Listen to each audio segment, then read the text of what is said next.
Tuh nenek sudah bangun teman-teman. Udah saya kasih apa? Udah saya kasih cuci muka, gosok gigi. Cuma nenek itu nggak di kamar mandi teman-teman, di kursi roda cuci mukanya sama gosok giginya. Soalnya nenek setiap hari itu pakai selang oksigen.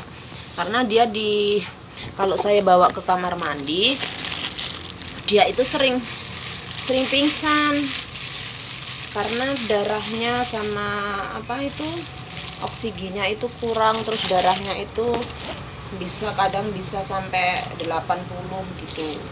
Nenek itu pingsan di kamar mandi udah beberapa kali teman-teman.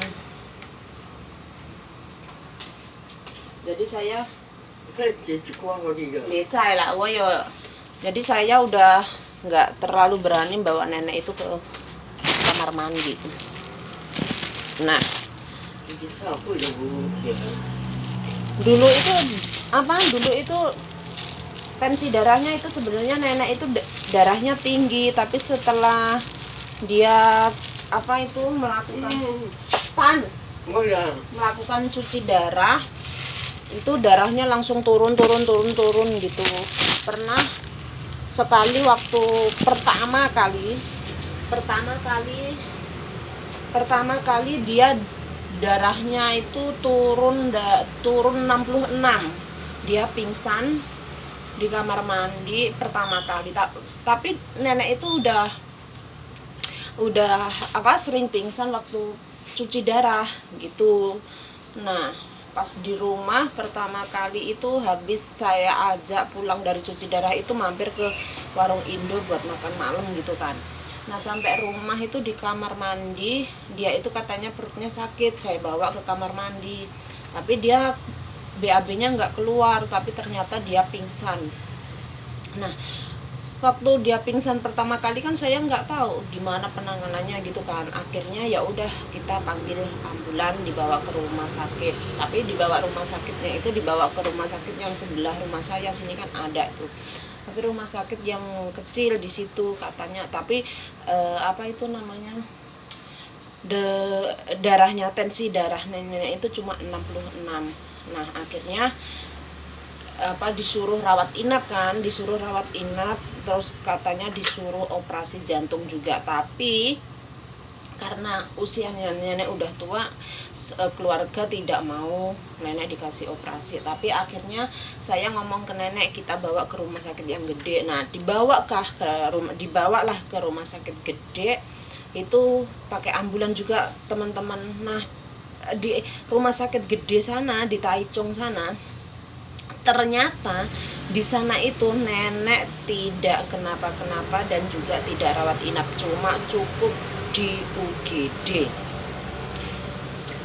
Nah, memang nenek itu darahnya tensi darahnya naik turun gitu, kadang juga normal, kadang juga rendah gitu.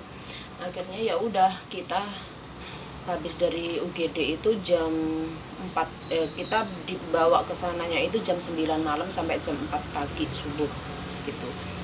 Nah, setelah itu di rumah sering nenek itu pingsan. Pokoknya sekarang saya udah tahu kalau nenek perutnya sakit, dia minta ke kamar mandi, pasti nanti di kamar mandi itu selalu pingsan. Nah, sudah berapa kali di kamar mandi itu udah kayak orang mau pingsan, dipanggilin itu udah nggak merespon gitu.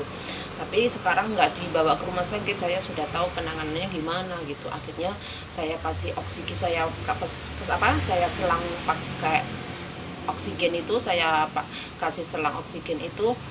Biasanya kan nenek di angka 3, tapi kalau nenek udah kayak mau pingsan, saya kasih ke angka 5. Yang penting saya lihat dulu nenek masih nafas enggak. Kalau nafas berarti dia cuma pingsan doang, kecuali kalau dia nggak ada udah nggak nafas, aku panggil ke ambulan gitu. Nah, untuk sementara ini saya masih bisa menangani kalau nenek mau pingsan. Nah, saya juga nggak manggil majikan gitu kan, saya coba tanganin sendiri gitu. Soalnya yang kedua kali nenek pingsan di kamar mandi itu saya kan masih bingung gimana gitu kan, mau panggil ambulan apa enggak, tapi majikanku juga bingung mau ke rumah sakit apa enggak gitu. Nah akhirnya saya kasih nenek di tempat tidur. Neneknya udah lumayan oke. Tapi setelah itu, waktu itu puasa 5 hari kan, puasa 5 hari itu kan karena posisi saya masih puasa, terus malamnya itu kan saya nggak sahur, cuma minum air putih saja lah. Itu pulang dari cuci darah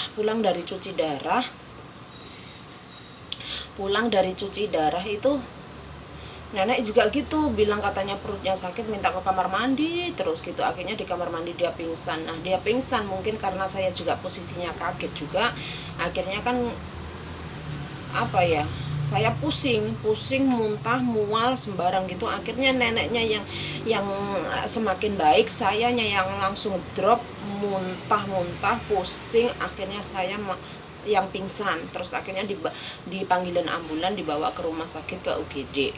Jadi lucunya itu yang pingsan bukan nenek, tapi yang pingsan yang dibawa ambulan itu saya, teman-teman.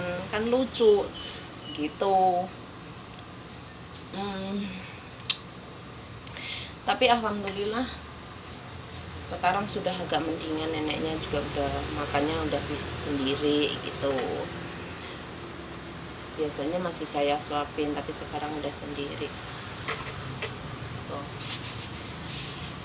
Dia makan lopokau tadi yang satu plastik habis, udah gitu minum obat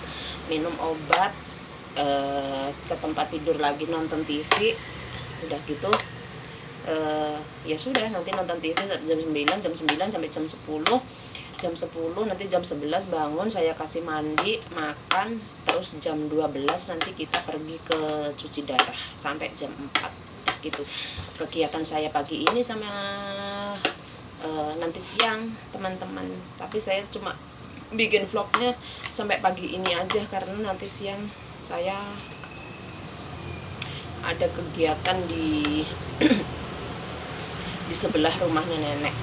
Jadi saya nggak bisa ngasih video ya teman-teman, soalnya kalau saya bikin vlog di banyak orang Taiwan gitu, saya takutnya saya nanti kena marah, katanya nggak boleh bikin vlog gini, nggak boleh merekam ini. Saya takutnya di situ teman-teman, karena ada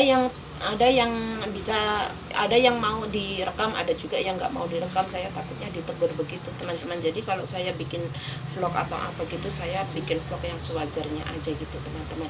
Ya udah, video saya sampai pagi ini segitu dulu teman-teman.